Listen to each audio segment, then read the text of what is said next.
నిర్ణయ కాలం, the right time. Okay, we should think that right time is God's timings.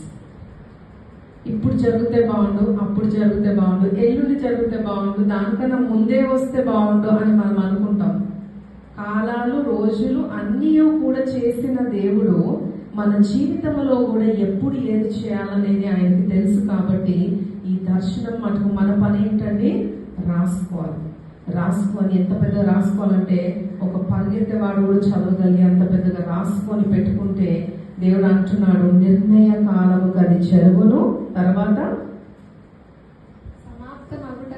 సమాప్తమగుటకై ఆతురపడును.